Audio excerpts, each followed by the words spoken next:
Brighton, Massachusetts, Connor Clifton knows that a defining hockey season for him in many ways ended on a sour note for the Boston Bruins. To proceed, turn on notifications and subscribe to the channel, okay? So you won't miss any Boston Bruins news we post here. Thanks to all the guys that are with us in Canada. Thanks MRP, you are always leaving your comment. Thanks, moving on.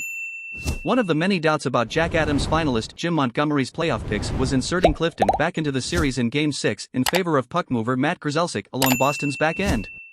Clifton was a Game 6 wreck with a -3 rating that included turnovers leading directly to Florida Panthers goals, and punctuated the scoreless, -4 performance he turned in 3 games, averaging 14:39 of ice time. Obviously, I wish I could have done a much better job, Clifton said, when asked about the playoffs. Especially with fresh legs, because I was able to rest in games 3 to 5. Looking back now, I obviously wish it were different.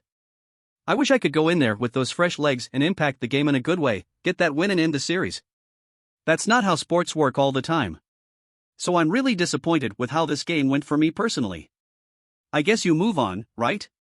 That didn't completely negate what the 28-year-old did during the regular season, recording career highs in goals, 5 points, 23, and games played, 78, proving that he could be pretty close to an average NHL defenseman. Clifton and Derek Forbort have forged a great identity as gritty, physical underpair partners who can also bring a little offense to the table in recent seasons.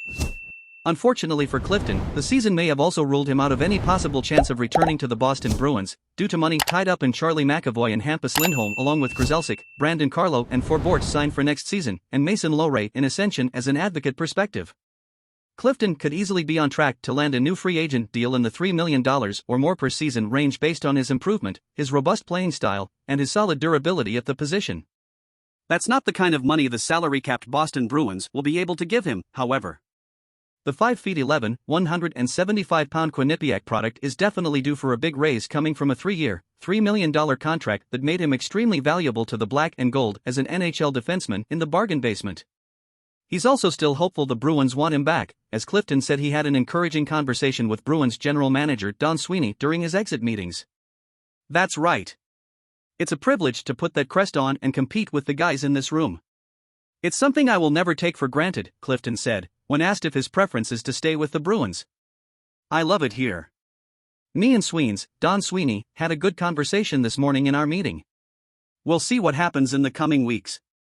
Still, Clifton didn't have any contract extension negotiations with the Bruins during his contract's walking year, and generally that hasn't boded well for looming free agents on the Bees in the recent past.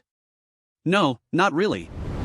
I was hoping to do it at the end of June, honestly, Clifton said, referring to the possibility of signing a contract with the Bruins after a Stanley Cup run. Obviously, with the early departure, there's a lot more time for that in the coming weeks, but no, we haven't really talked about it yet.